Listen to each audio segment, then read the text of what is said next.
Claro que eu comecei com o microfone mutado. Claro que eu comecei. Vou retomar então. Investidores, sejam todos muito bem-vindos ao conteúdo mais do que especial, preparado aqui pelo Suno Notícias, em parceria com o canal do Baroni, porque nós estamos comemorando o 30º aniversário dos fundos imobiliários. Uma indústria que até pouco tempo, até bem mais recente do que os 30 anos, era desconhecida de muitos investidores e que caiu no gosto do investidor. Está continuando a se tornar cada vez mais popular.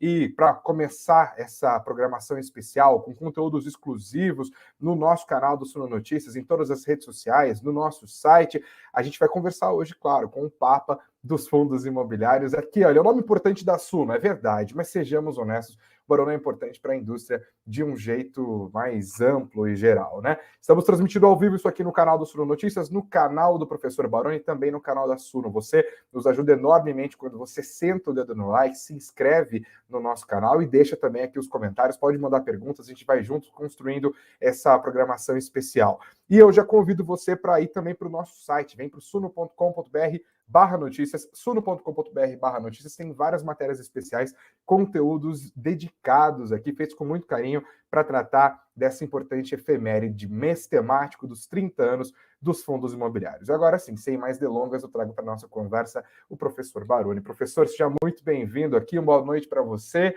Terça-feira, tamo junto. 30 anos, hein, Baroni? O pessoal estava achando que era você que estava fazendo 30 anos. Já fiz, já tem um tempinho, mas já fiz, já foi. Mas Greg, pouco obrigado tempo, pelo vai. convite.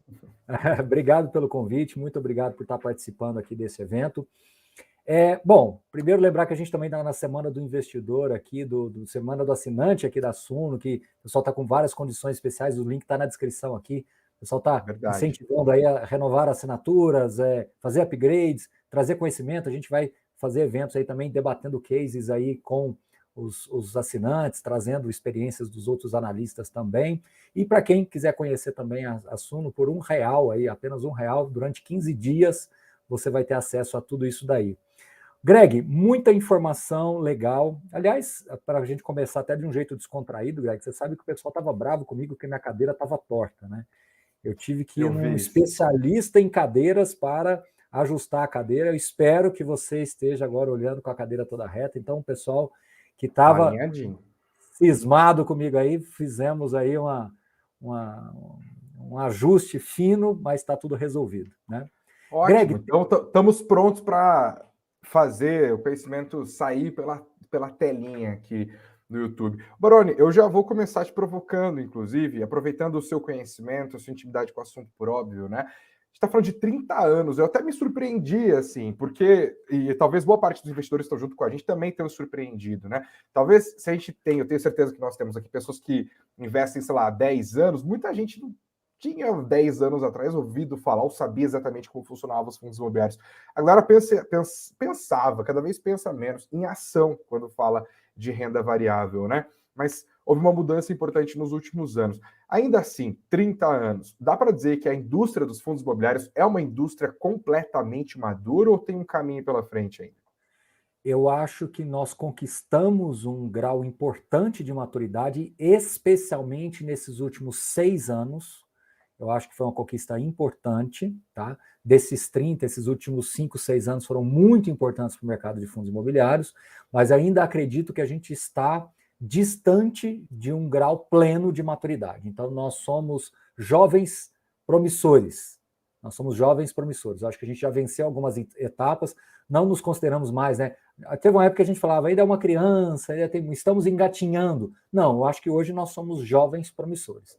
Ainda não estamos na fase adulta. E, Greg, me permita, a gente preparou aqui alguns slides, até agradeço aqui o time que sempre nos ajuda, o Marcos Gurgel sempre ajuda nessa produção de conteúdo. Então, eu queria compartilhar com você aqui alguns slides, que esses slides dizem por si só muita coisa legal, tá? Então, vamos começar aqui por um dado bastante fácil para todo mundo ver, que é a quantidade de investidores. Então, quando você olha lá 2009, 2010, nós tínhamos aí 12, 20 mil investidores em 2010. E, Greg, eu me lembro como se fosse hoje, como o tempo passa, né? Em 2012, que é aquele lá embaixo, que tem 102 mil investidores, aquele momento foi quando vieram os fundos de agências bancárias. Quando veio Banco do Brasil, Caixa, Santander, em que realmente triplica praticamente a quantidade de investidores. Você sai de Mas peraí, calma. O que é o fundo de agência bancária? É um fundo que tem os prédios das agências bancárias dentro dele? O que Em é isso? 2012, vieram 3 fundos que mudou um pouco o recorte da indústria de fundos imobiliários, que foi um Tá. fundo do Banco do Brasil Progressivo 2, Agências Caixa e Santander Agências. Santander e Agências Caixa, mais esse perfil realmente daquela agência de rua, aquela loja de rua. Já o Banco do Brasil Progressivo 2 tinham agências bancárias, mas também tem, né, sedes administrativas locadas para o banco. Aqueles prédios do Banco do Brasil que tem ali uma agência embaixo e área administrativa em cima. Então, eram 64 imóveis, né, naquela época. Então, veio um fundo grande, era um patrimônio bilionário. Então, esses fundos vieram com contratos atípicos de 10 anos, né, que venceram agora, né, nesses últimos 2 anos que esses fundos começaram a ter vencimentos. Só que naquele momento, esses fundos chamaram muita atenção do mercado. Então, ele tira o mercado de 36 mil investidores e traz para 102 mil investidores. Então, a gente não pode esquecer da história, né, Greg? Você é um jornalista, você é uma pessoa que realmente gosta dessas questões, e sabemos dos riscos, das dificuldades que os fundos de agências bancárias têm hoje, e que passam pelas circunstâncias da digitalização, mas naquele momento, historicamente falando, eles foram muito importantes para a indústria. Parece um avanço pequeno, mas a gente está falando de quase 3 vezes ali, né? 2 vezes e meia o número de seguidores de um ano para o outro. E quando a gente estava lá em 2013, né, Greg, a gente olhava para esse 2012, a gente viu um paredão ali, né? A gente viu uma coisa assim gigantesca no gráfico mostrando a quantidade de novos investidores, né? E aí uma série de coisas aconteceram que dificultou, Greg, se você olhar de 2012 até 2017, que dificulta o crescimento. Nós tivemos crise, né, recessão, juros subiram, tivemos o chamado, né, uma palavra feia, né, muita gente às vezes nunca nem ouviu falar, mas é uma palavra horrível, chamada oversupply. Foi a primeira vez que eu ouvi falar isso, foi lá em 2012. Era um oversupply de lajes corporativas, e o mercado, daqui a pouco eu vou mostrar um gráfico aqui também, o mercado era muito concentrado também em lajes corporativas, então você tinha um excesso de lajes corporativas, a vacância estava baixa, e muita gente começou a construir, e depois ficou ao contrário, você não tinha economia para absorver tudo aquilo, e o mercado inteiro de fundos imobiliários, praticamente, aqui eu estou sendo retórico, com lajes corporativas na mão. O investidor dessa época, ele tinha uma exposição natural em lajes corporativas muito grande. E agora, o que acontece, né? Então a indústria de fundos imobiliários ela ficou meio que largada e esquecida durante esses 5, 6 anos. Foi um período sabático aí, praticamente. Não, é impressionante, né? Tem uma galera ouvindo a gente aqui, eu vou até aproveitar, desculpa, Baroni, para falar alguns dos números, né? Você fala desse salto, né? Dezembro de 2011, a gente tinha 36 mil pessoas investindo em fundos imobiliários no Brasil. Aí tem esse salto que você falou dos fundos das agências, é para 102 em dezembro de 2012. E aí vem a crise, né? 101 no fim de 2003, ou seja, perde 1.000. E aí perde mais ainda, 2014, 93, 2015, 89, dá uma retomada em 2017, já tinha rolado impeachment, já era Temer no governo, vai para 121 mil, ainda assim uma retomada bem discretinha, e aí começa a ser dada uma largada com um pouco mais de ímpeto em dezembro de 2018, né, Baroni? Mas ainda assim, muito longe do patamar que a gente está hoje. A gente fecha 2018 com 208 mil investidores. Então, mas e por que isso acontece? Eu tenho alguns gatilhos aqui. Eu acho que, primeiro, a economia ajuda, você tem um ciclo de baixa de juros, os juros vêm lá eu acho que ele chegou a bater 14,25, se eu não estiver enganado, e chega até menos de 6, né, menos de 5, inclusive, ali em 2018, 2019. Então, isso realmente ajudou bastante esse crescimento. Você tem muito mais corretoras com aplicativos, com home brokers, você tem taxa zero, né? Para-se de cobrar compras e vendas de fundos imobiliários, taxa de custódia, então você tem todo um incentivo também. Você tem os grandes bancos que também começaram a olhar para os investimentos. Você tem um nível informacional muito maior, muito mais portais, muito mais pessoas falando sobre fundos imobiliários. Agora, o ponto mais importante, que nada disso aconteceria, é que o perfil dos gestores mudou. Você tinha gestores nessa época daí para trás com um perfil mais financeiro. e de 2017 para cá, várias gestoras novas vieram ao mercado que impactaram as grandes, né? Elas mexeram com as grandes, e com um perfil mais imobiliário do que puramente financeiro. Então você tem uma combinação de uma série de fatores que faz isso que todo mundo está vendo no gráfico, que é aumentar 25 vezes de 2016 para cá, ou seja, saindo de 90 mil, falando em grandes números, né? 90 mil investidores para 2 milhões e 100 mil investidores. É uma mudança significativa. E nesse gráficozinho pequeno aqui do lado, a mudança da liquidez também. Em 2016 era 29 milhões, chegou a bater 270, hoje está um pouco menos, por motivos óbvios, a quantidade de investidores está crescendo, mas a liquidez está um pouco menor, porque você ainda tem taxa de juros altas, tudo, então o pessoal ainda tem um pouquinho de receio. Mas esses dois vai melhorar. Usei muito, vai melhorar, já está melhorando. Então, eu queria até chamar a atenção, e a gente conversou isso antes de entrar no ar aqui, o Batista Silva fez esse comentário. A internet ajudou nessa evolução, você pontuou isso agora, né? A facilidade de investir hoje é impressionante, porque se a gente parar para pensar, a popularização não só dos smartphones, mas do 3G, depois do 4G, agora a gente já está no 5G, os aplicativos das corretoras também se tornam mais fáceis de usar, né? Esse período todo também coincidiu de maneira muito importante com uma revolução tecnológica, né? Agora você compra e vende uma cota de um fundo e você tem esses players todos, e você tem informações, e você tem influencers, você tem gente do mercado olhando para os fundos imobiliários. Para muita gente deve ter sido uma redescoberta, mas para o grosso da população investidora, né, que ainda está crescendo aqui no nosso país, foi uma descoberta mesmo dos fundos imobiliários. A internet acabou ajudando bastante. Talvez, se não houvesse internet, a gente não teria visto essa escalada acontecer de quase 25 vezes, né, Banana? Exatamente. E aqui, Greg, eu respondo a sua pergunta. Nós atingimos um grau de maturidade, a gente está caminhando. Eu falei que nós somos jovens promissores, né? Hoje a indústria de fundos de investimento ela é de 7,64 trilhões de reais. E fundos imobiliários é de, eu vou colocar entre aspas, apenas 257 bilhões. Ou seja, nós somos 3,4% da indústria de fundos de investimento. Né? E olha que aí nem está aparecendo poupança, que é mais um tri, qualquer coisa. Então, acho que tem muito capital ainda que pode vir para fundos imobiliários. Eu acho que você tem, por exemplo, quase 3 trilhões em renda fixa, você tem 500 bilhões em fundos de ações. Então, assim, você tem 1,64 trilhão em fundos multimercados. Então, você tem muito capital alocado que, na minha visão, pode ser melhor. Eu acho que tem previdência aí, é bi, mas eu acho que é tri, enfim. O que eu quero dizer é que você ainda tem várias classes de ativos que ainda dragam dinheiro dos fundos imobiliários. Sim, né? Então, quando você pega juros altos, é uma draga de dinheiro de várias fontes aí, que eu acho que de alguma forma podem ir para os fundos imobiliários. Já está indo, já recomeçamos esse ciclo. Eu acho que aí sim a gente vai buscar mais um degrauzinho aí de estabilidade, de maturidade. Né? Outro dado importante, Greg, em 2017, a média, olha só, a quantidade média de investidores, de cotistas nos fundos presentes no IFIX. Então, se você pegasse o IFIX lá em 2017 e olhasse a média de quantidade de cotistas, você teria alguma coisa de 4.700 investidores. Sim, os HGLGs da vida, os HGREs da vida, esses fundos que a gente conhece hoje, assim, nessa época eles tinham 5 mil investidores, sim, 6 mil, 7 mil, 10 mil, quando muito.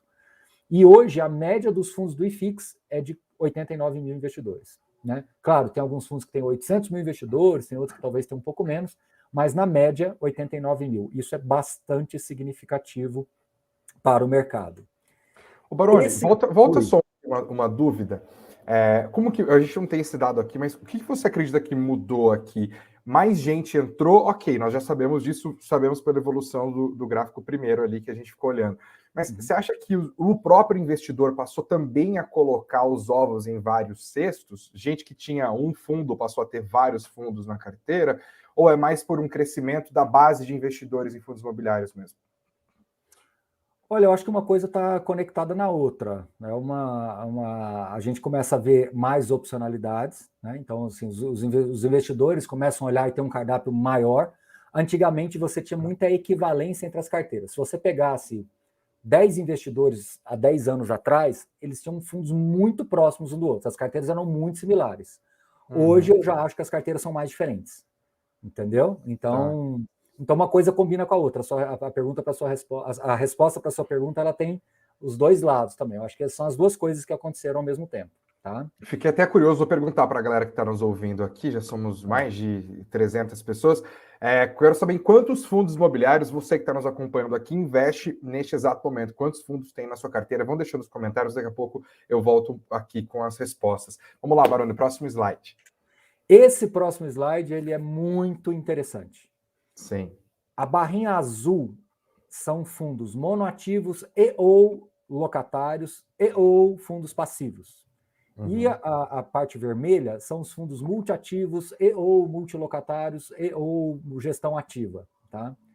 O que a gente vê de 2017 para cá? Que os fundos de gestão passiva, os fundos monoativos, eles começaram a perder espaço para os fundos de gestão ativa, os fundos maiores. Bom, o que isso quer dizer?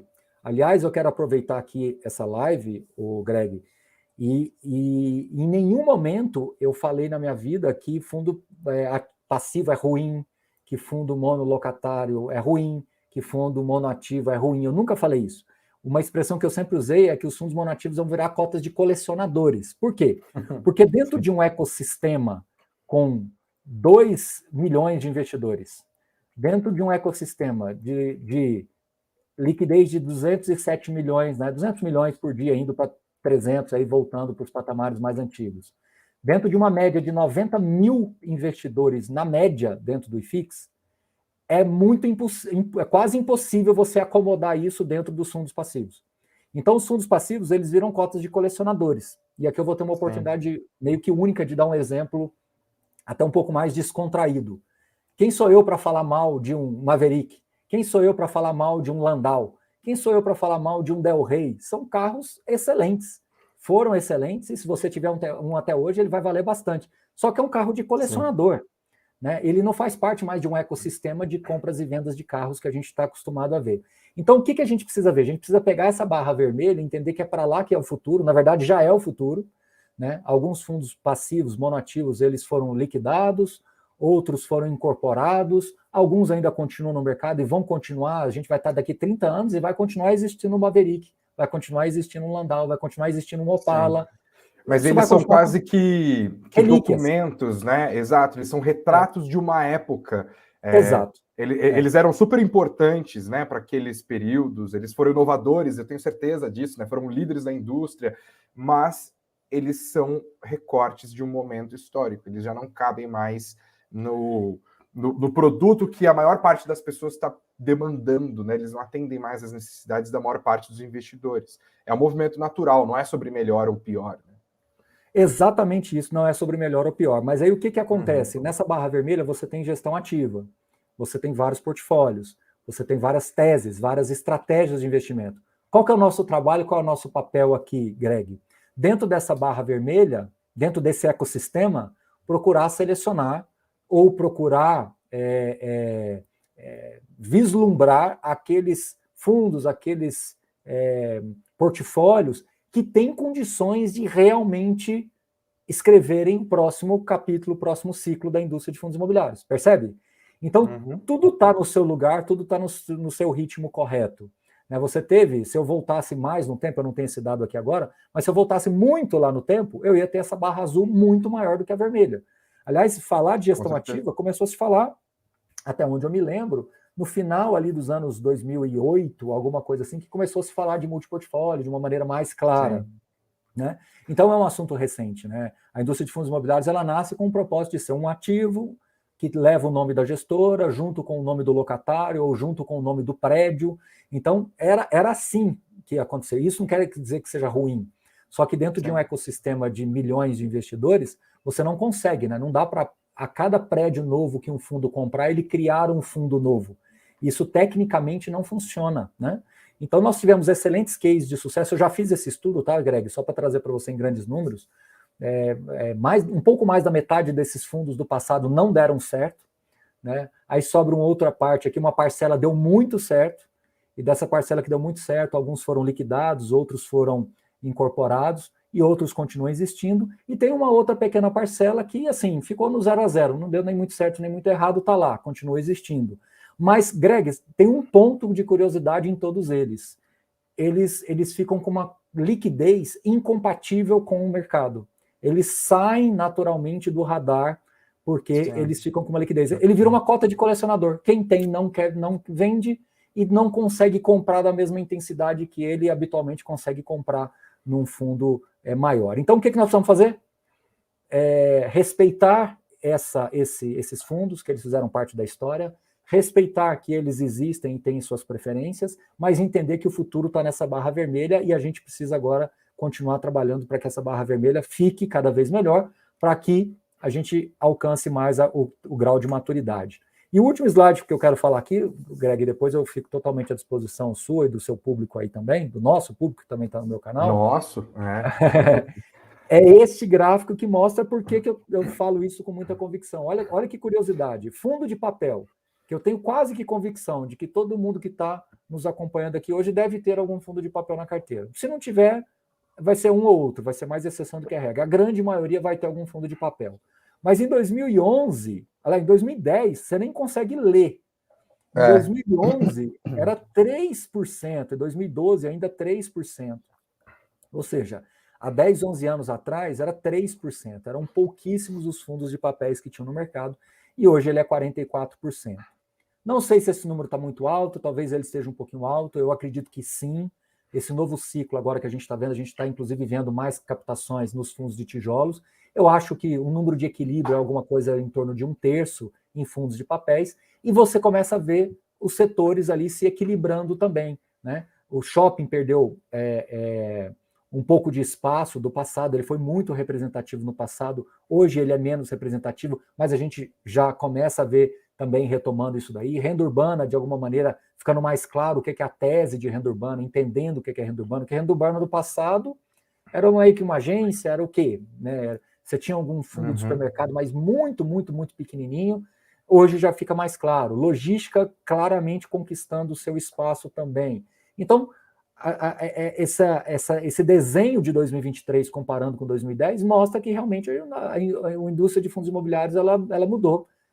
E obviamente está indo por esse caminho aí de consolidação dos setores, né, tendo um equilíbrio mais claro dos setores. Aquela historinha que eu te contei de lajes corporativas, só para finalizar, em 2011 e 2012, era mais da metade do mercado, e hoje é 10%. Né? Eu sempre falei isso, falei que o mercado de lajes corporativa ele ia diminuir, porque era difícil se gerar novos negócios em lajes corporativas, e que outros setores ganhariam mais espaço. Isso realmente veio acontecendo, eu falava disso já desde 2016, 2017, isso veio acontecendo, e hoje está aí. Eu acho que agora está no número bom, talvez se mantenha nesse patamar. Então, Greg, era isso que eu tinha para trazer para você, e agora eu me coloco à disposição. Você pode fazer algumas perguntas aí, algumas inserções, mas esse é um pouco da história da indústria de fundos imobiliários. Os primeiros 20 anos, só para você ter noção, aqui eu concluo, os primeiros 20 anos, você tem noção, alguns desses anos você nem tinha a opção do home broker ali diário, você tinha praticamente um leilão de abertura e um leilão de fechamento. Você tinha 2 momentos para comprar ou vender fundo imobiliário no dia. Né? E de 2004 para cá, é que o fundo imobiliário passou realmente a ser alguma coisa assim mais significativa, porque quando veio a isenção do imposto de renda. Então, antes de 2004, era realmente uma coisa muito pouco acessível para as pessoas, o nível informacional era baixíssimo, né? Quando ele ganha a isenção, aí ele ganha destaque, e aí começa então a evolução, e ali 5 anos depois, né, quando eu falei ali perto de 2008, 2009, é que os fundos começam a falar assim, opa, nós precisamos ter portfólios maiores. Aí alguém fala, tá, então como é que é isso? E aí começam a vir os fundos maiores, multiportfólios, multilocatários, etc. Enfim, é isso um pouquinho da história, Greg. Eu acho que essa apresentação que você fez agora, agradeço muitíssimo, inclusive, mostra a evolução da indústria de maneira... E eu vou usar as palavras evolução e sofisticação também, mas como sinônimos de complexificação. É natural que o mercado que cresce, você tem mais investidores, com estratégias de investimento diferentes, com maior proximidade, afeição, intimidade, estudo, né? As pessoas vão montando estratégias diferentes, a gente vê essa evolução, essa complexificação da indústria mesmo, né? E olha, minha teoria se comprovou, viu, Barone? Eu perguntei para a galera aqui, né, quantos fundos as pessoas têm na carteira, e, cara, muita gente com muitos fundos, assim, ó. Por exemplo, o Batista Silva falou que tem 21, ele que falou da evolução tecnológica aqui, o Zé Eduardo tem 12, tinha gente que eu vi com 50, ó, o João Batista tem 25, o Regis Marques falou que tem 50 fundos aqui. A maior parte das pessoas que respondeu nossa pergunta tem mais de 2 dígitos tá na casa dos 2 dígitos, de 10 para cima ali dos fundos imobiliários. Tem muita gente mesmo olhando para vários fundos. E eu chamo atenção para isso porque trabalhando nas lives do Suno Notícias, a gente geralmente fala mais de ações, né? Estou abrindo mais espaço para falar de fundos imobiliários. Essa nossa campanha faz parte disso aqui, inclusive. Mas eu tenho a sensação, e até uma sensação que eu ganhei a partir do Fee Experience, que tive o prazer de apresentar a última edição, né? A gente conversou bastante sobre isso, que o investidor de fundo imobiliário, ele é mais apaixonado até do que o investidor de ações. Ele acompanha os cases, né? É um condomíniozão ali, os relatórios, as pessoas acompanham de lupa, cobram, a passionalidade da sua audiência acaba até mostrando isso, né? Então, é um processo também de aprofundamento no assunto e de educação financeira. Eu acho que é muito difícil a pessoa investir em fundos imobiliários sem que ela esteja, pelo menos, em alguma etapa de uma caminhada de educação financeira, né? E eu queria aproveitar e fazer essa ligação, claro, fica à vontade para falar também, mas eu queria entender a sua história junto dos fundos imobiliários. Por que você se apaixonou pelos fundos imobiliários? Como que foi que você se tornou essa referência nessa indústria? Você não tinha lá, né? Você está com 35, né, Barão? Você tem quase a mesma idade da indústria. Você não tinha 5 anos e falava, eu quero saber tudo e virar uma influência importante no mercado de fundos imobiliários. Como que se deu esse flerte, essa paixão e esse feliz casamento? Então, você pontuou muito bem, Greg, só para deixar claro aqui, eu tenho 44, mas vamos lá. O Greg, eu acho que você colocou muito bem. Eu acho que o fundo imobiliário, ele causa... Você participou dos eventos e você vê claramente que um evento de fundo imobiliário ele é diferente de qualquer evento de outra classe de investimentos. Porque o investidor de fundo imobiliário, ele realmente tem ali no olho dele a vontade de querer entender, a vontade de querer acompanhar. E por que isso? Motivo simples, o fundo imobiliário, ele tangibiliza o investimento. Então você está falando ali de uma propriedade imobiliária que as pessoas conseguem visualizar, conseguem entender a dinâmica, conseguem observar, ir lá, visitar, que não seja presencialmente, mas o Google Maps ajuda muito, né, a você ter aquela experiência de conhecer a região.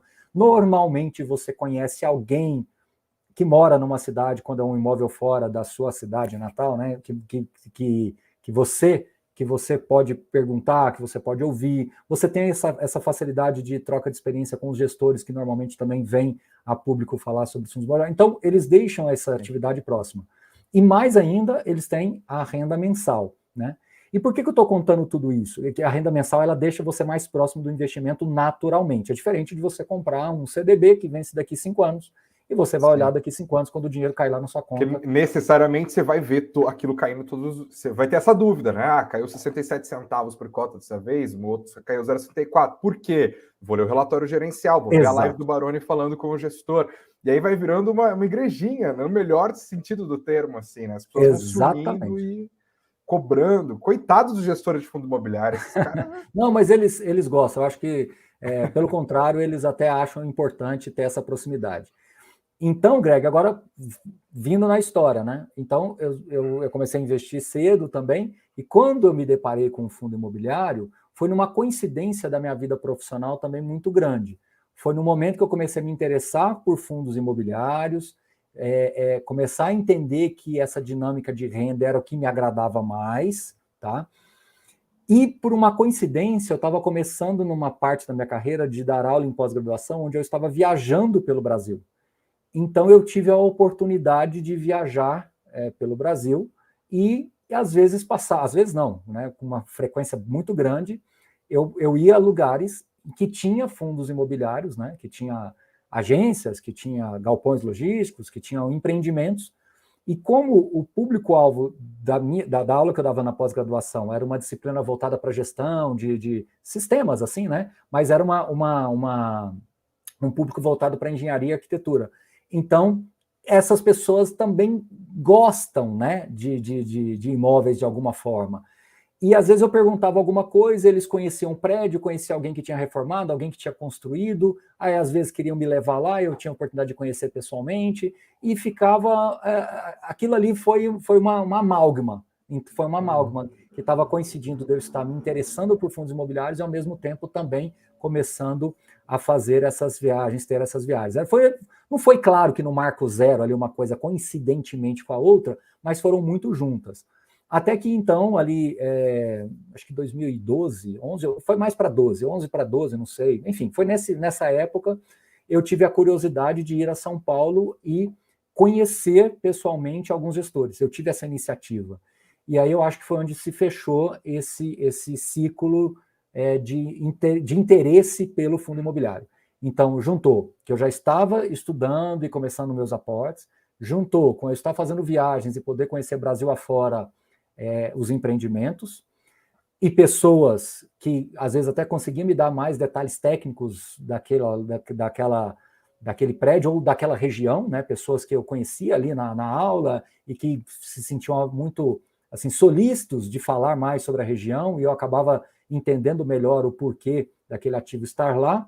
E depois a ida a São Paulo foi quando isso tudo meio que se fechou. Eu entendi o que era realmente a dinâmica da gestão de um fundo imobiliário e pronto. Aí, a partir daí, eu comecei realmente a me interessar cada vez pelo assunto e meio que optei por esse ser o meu ciclo de competências.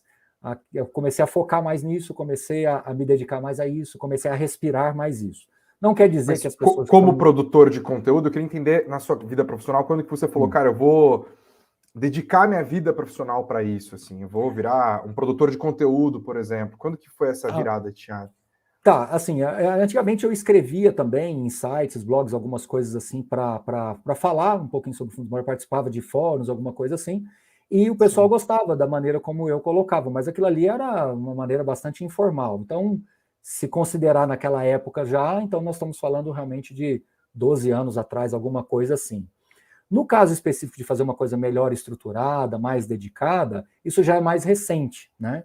Foi quando eu optei realmente por diminuir minhas atividades em sala de aula e me dedicar a isso que a gente faz aqui hoje, né?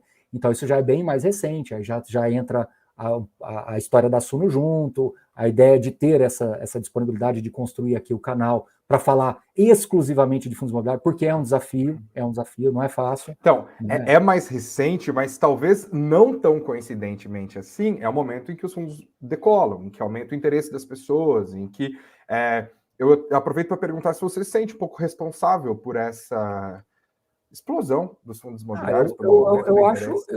Eu acho que, assim, da mesma forma que a indústria de fundos imobiliários me ajudou muito, eu também ajudei e continuo ajudando, é uma troca. Eu acho que, enfim, eu não posso esquecer lá atrás do Sérgio Beleza, lá atrás, que foi o marco zero do fundos imobiliários, que, assim, até hoje está aí. Eu acho que todo mundo construiu um tijolinho, que é o que eu gosto de escrever ali no livro, quando a gente está autografando, que é um tijolinho de cada vez. Eu acho que cada um colocou o seu tijolinho, cada um vem colocando o seu tijolinho. Eu coloco do meu jeito, eu coloco da minha forma, há várias outras pessoas que se comunicam também com relação ao tema. Como você colocou, é uma coincidência, eu acho que a indústria de fundos imobiliários ia crescer sim, a gente conseguiu participar desse crescimento, a gente conseguiu direcionar a energia e concentrar o esforço para isso também, então uma coisa se ajudou, eu acho que a gente, foi uma troca, eu acho que a gente mutuamente grato aí dos dois lados mesmo. Então, é isso. Mas voltando para a época do flerte, quando você começou a estudar sobre fundos imobiliários e foi, né, esse processo de apaixonamento, o que te chamou a atenção nos fundos imobiliários? Agora pensando o Baroni como investidor lá, que estava aprendendo, falou, caramba, isso aqui eu não tinha ideia, isso é muito bom. O que aconteceu? Boa. Foi a primeira vez que eu consegui ler algumas coisas e realmente entender, com propriedade, assim. Porque eu confesso a você que quando você pega conteúdos, materiais sobre fundos de investimento em geral, bom, agora aí entra o Baroni, você está perguntando para o Baroni agora, investidor, certo? Então aqui eu vou falar totalmente como se a gente estivesse num bate-papo super ultra pessoal aqui mesmo. Eu confesso que eu tenho uma certa dificuldade de entender, por exemplo, os negócios por detrás das empresas. entendeu? Então, assim, eu acho muito complexo você pegar uma empresa de siderurgia, uma empresa, enfim, um negócio por detrás e entendê-lo realmente na essência, né? Um negócio de tecnologia é complexo. Quando você pega outros fundos de investimento, fundos de multimercados ou fundos que têm algumas estratégias, eles são mais complexos de serem entendidos, né? Não são muitos modelos de negócios diferentes. É isso, Greg. São muitas variáveis, são muitas premissas que acabam tendo que ser combinadas. E eu tive uma certa dificuldade de dialogar com pessoas sobre isso. Então, assim, conversar com uma pessoa que conseguia realmente me dar uma aula sobre energia. Não estou falando da empresa A ou B, mas de energia é complexo encontrar essa pessoa. É complexo você encontrar uma pessoa que te dá uma aula sobre óleo e gás. E aí eu comecei a ter dificuldade de encontrar. Quando eu esbarrei no fundo imobiliário, na hora eu falei, opa, peraí, isso aqui eu estou entendendo, isso aqui eu estou gostando, isso aqui tem a ver com aquilo que... Aí eu comecei a ir na raiz das questões. Eu comecei a conversar com pessoas do mercado imobiliário também. Aquelas pessoas que passam a sua vida, que constroem, que alugam, que vivem de renda de aluguel, e eu comecei a entender um pouco da cabeça dessas pessoas também. Eu fiz um trabalho, assim, bastante profundo à época, sabe, Greg? Assim, de conversar com pessoas, de entender a cabeça dessas pessoas, de entender o porquê que elas gostam do imóvel. Aí eu fui entender a questão da proteção patrimonial, né? O imóvel ter essa proteção patrimonial, esse lastro, ele é muito importante, porque você tem ali um colchão que dá uma representatividade. Você vê que tem fundo que foi caindo, chega uma hora que fala, pô, tá abaixo do custo da construção. O mercado foi lá, o que ele fez? Já tirou isso. Então, aquele desconto já não existe mais. Então, o fundo imobiliário, ele te protege. Uma empresa, dependendo do seu negócio, dependendo da sua estrutura de capital, ela pode deixar de existir, ela pode, assim, enfim, é um negócio, né? No final das contas é um negócio. Me permita aqui agora ser bem simplista, mas é comparar uma padaria com o dono do imóvel que loca para a padaria. O negócio padaria não é tão simples. Conversa com o padeiro para você ver. Acorda 4 horas da manhã, o preço do trigo importa muito no resultado dele, é funcionário, é tudo. E o dono do imóvel que está alocado para o padeiro, ele está olhando a esquina, ele está olhando o ponto. E assim, e foi isso que me gerou essa paixão toda de entender o produto, de realmente conseguir ir a fundo e de conversar com os gestores à época e entender o que eles estavam falando, entender a dinâmica das coisas, entender como é que tudo funcionava, tá? Então, assim, isso foi um grande divisor de águas para mim. Eu entendi com muito mais propriedade as coisas. Você falou uma coisa e me ocorreu outra coisa. Eu vou fazer uma pergunta meio polêmica, que não estava no script, mas vai ser de boa. Você falou sobre como dá para entender com mais facilidade a indústria dos fundos imobiliários, porque meio que os modelos de negócios são 2 ou 3 ali, né? São colocados. Você vai entender, claro, como o gestor montou aquele portfólio, né? Os riscos diferentes, mas o jeito de ganhar dinheiro é bastante parecido. Você acha que isso torna enquanto as empresas são mais complexas, né? Tem muita gente, eu lembro que quando as pessoas começaram a parar para olhar para o Facebook, eu lembro de uma matéria da revista Piauí, cujo título, falando sobre o Facebook, era "O produto é você", porque as pessoas consumiam o Facebook, elas não entendiam como que o Facebook ganha dinheiro. Hoje parece, né, um dado da natureza. Assim, os caras identificam o meu padrão de consumo e vendem anúncio hiper focalizado para as empresas. De fato, a minha atenção, o tempo empreendido naquela rede social é o produto. Mas quantas horas, milhões de horas não foram investidas ali no Facebook sem que as pessoas entendessem o que estava sendo monetizado? Ok, isso abre portas no mundo das ações das empresas para todo tipo de estelionatário também, né? E aí eu faço finalmente a pergunta depois desse enorme preâmbulo. Você acha que é mais difícil que no mercado dos fundos imobiliários existam Ike's Batista, por exemplo? É mais difícil esconder, enganar o investidor dessa maneira? Olha, é difícil te dar uma resposta exata, mas o que eu posso te dizer é que a essência do imóvel é o que é, entendeu? Então, assim, o mais importante das pessoas entenderem é que o gestor é um agente externo ao fundo. Aliás, essa pergunta sua ela não é polêmica, essa pergunta sua ela é muito importante, tecnicamente falando. A gestão de um fundo, a administração de um fundo, os escrituradores, todos são prestadores de serviço. Os fundos imobiliários, agora eu vou ser bem técnico aqui, é bem bacana esse assunto. A comparação com os REITs. Às vezes as pessoas comparam fundo imobiliário com REIT. Eu acho isso um erro. Às vezes a gente faz isso para efeitos didáticos, para fins didáticos. Mas é um grande erro, porque os REITs, essencialmente, na sua grande maioria, eles têm gestão interna, que é esse conceito de CEO, né, de você ter um conselho, de você ter pessoas que realmente tomam aquelas decisões porque elas fazem parte do board da empresa. Então, o modelo de negócio, então elas se alavancam da forma que elas querem, etc, etc, etc, porque você tem ali um mandato de tomada de decisão com base naquilo ali, com base na diretriz da empresa. Já no caso dos fundos imobiliários, você tem regimentalmente, você tem legislação própria, você tem todo um contexto que é muito diferente dos REITs, na minha opinião.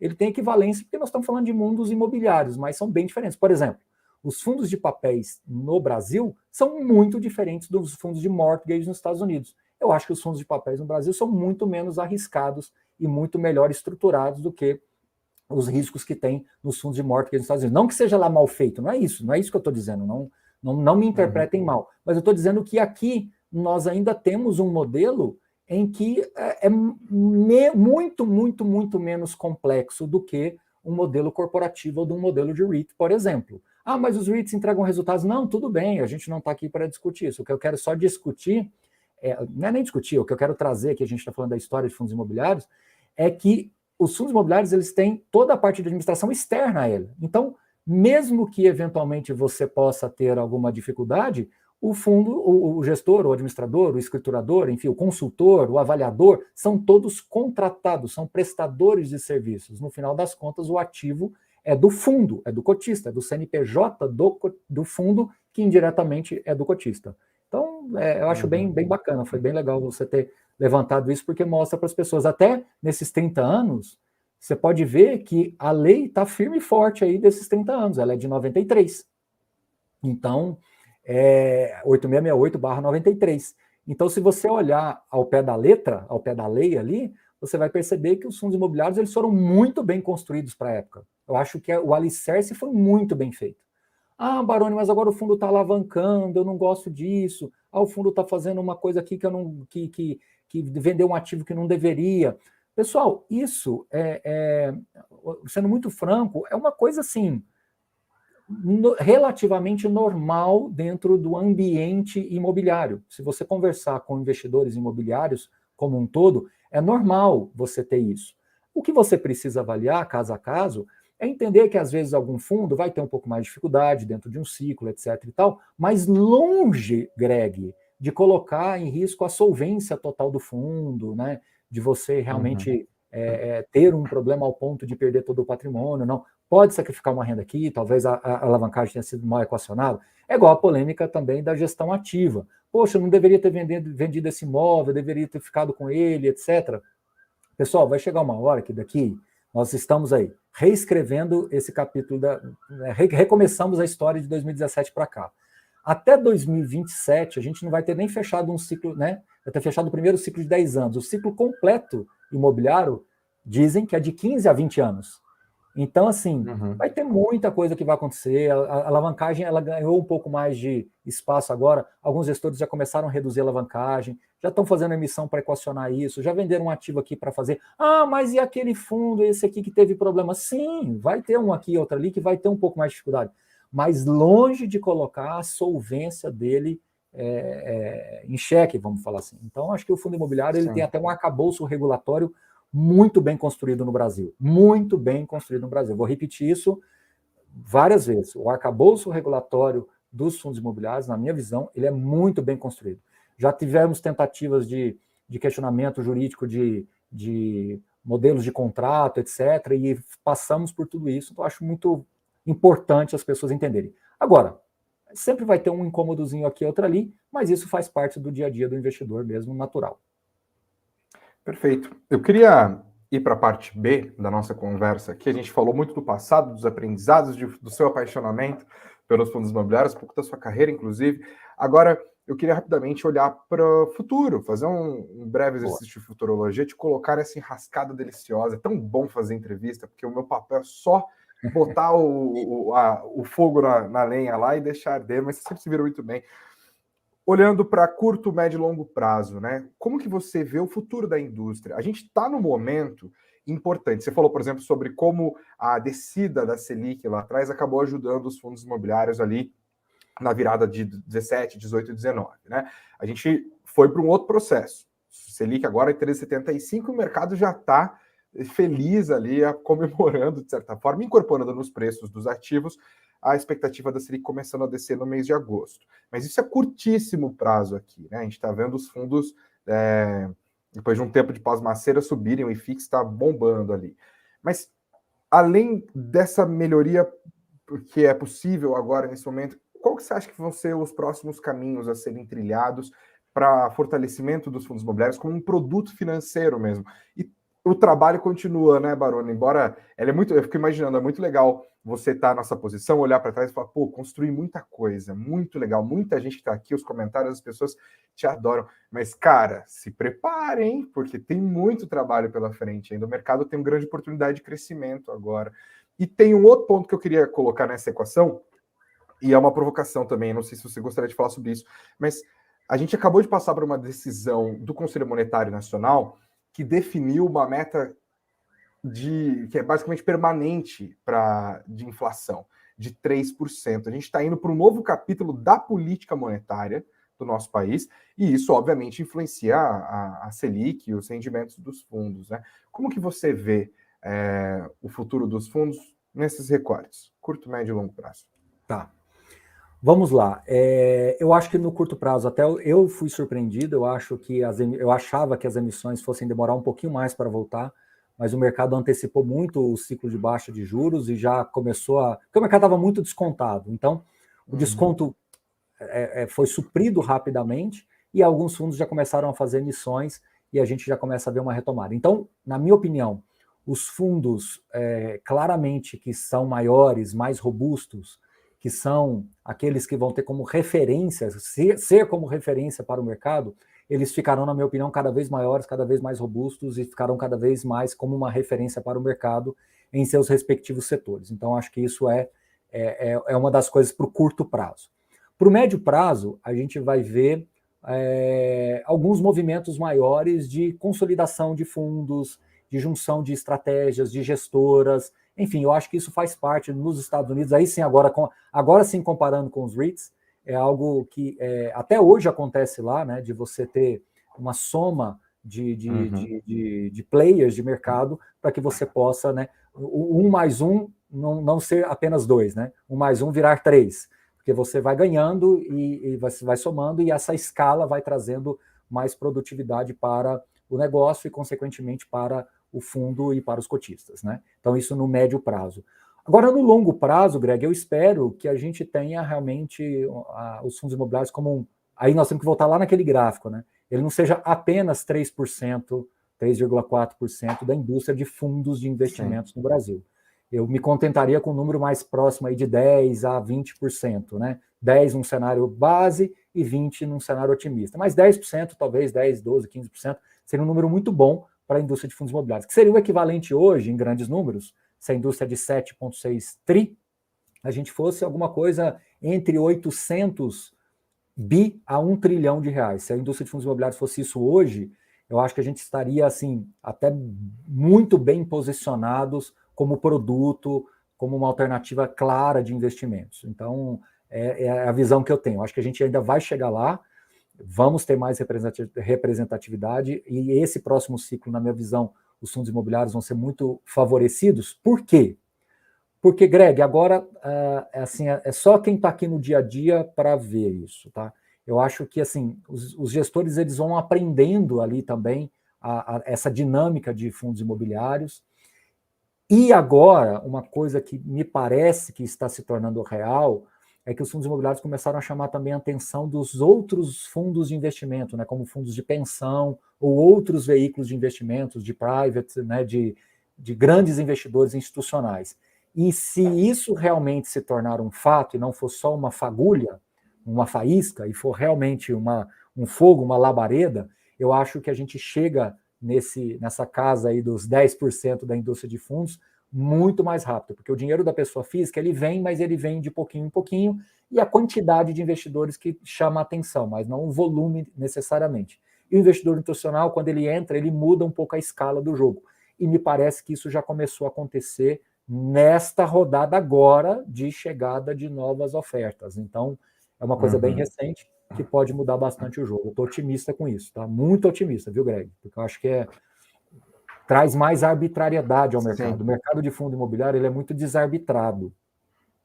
Um fundo imobiliário ser negociado abaixo de reposição, um fundo imobiliário ser negociado com, sei lá, 50% diário. Então, assim, é muito desarbitrado. A partir do momento que você traz players institucionais, você arbitra melhor o mercado, né? E alguém colocou aqui, eu acho que foi o FI Newspaper, tudo que também começando a vir coisas para fundos imobiliários que tem lá de ações, que é a possibilidade de recompra de cotas, né? Isso vai começar também a trazer mais benefícios para o mercado, né? Na teoria, isso daí é muito legal, você poder recomprar cotas, principalmente quando os fundos estão muito baratos. Vamos ver como é que vai ser na prática, porque isso pode também gerar muito valor para o cotista, né, que vai ter quase que uma cara de acionista aí. Como é que vai ser isso na prática? A gente vai ter que esperar para ver. Mas o mercado está chamando a atenção dos grandes investidores. Isso tudo aí, Greg, tem motivo. A partir do momento que você começa a ver coisas como essa que o FI Newspaper colocou, na minha visão, já são diretrizes para os grandes investidores, porque para eles isso é importante. Porque, veja, né? Entendeu? Então, eles são investidores mais exigentes, de certa forma, e eles têm peso e grana para mudar as regras do mercado em direção a um fortalecimento, a uma moralização, e não uma flexibilização. Não, sim. Não é sobre acrescentar riscos, é sobre construir diques mais seguros, né?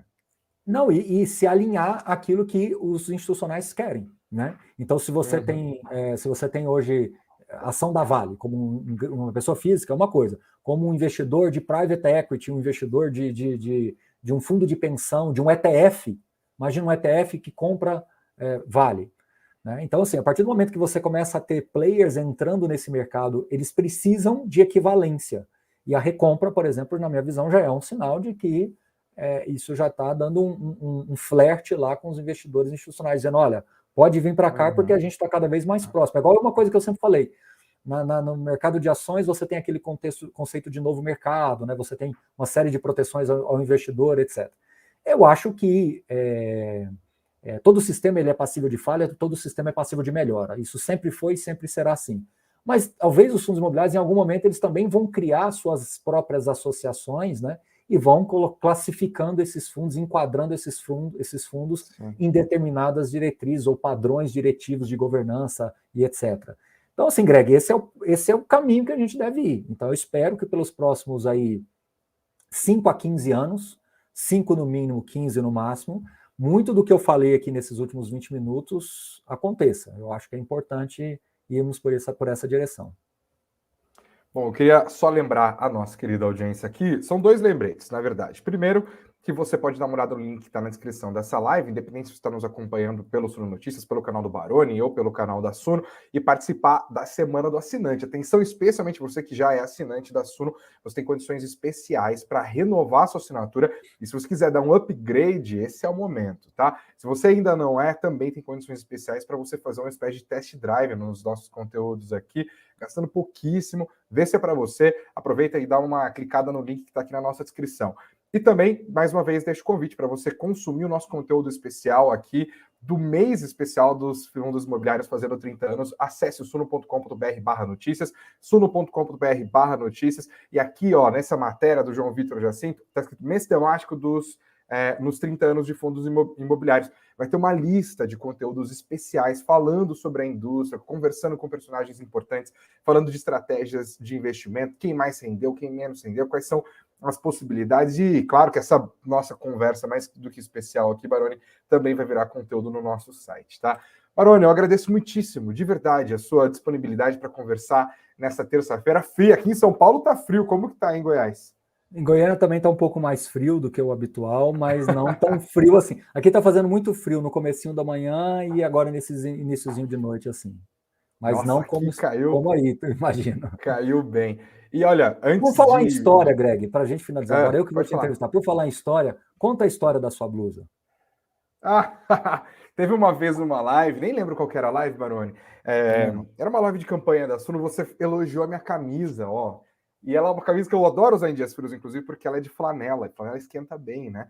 E é uma camisa que eu surrupiei, assim, delicadamente do meu pai, quando eu devia ter uns 15, 16 anos. Então, essa camisa aqui deve ter quase a idade dos fundos imobiliários, deve ter caminhando para os 30, que é a mesma idade que eu tenho aqui. Mas tira um pouquinho o paletó, mostra a camisa para ver que eu elogiei com razão.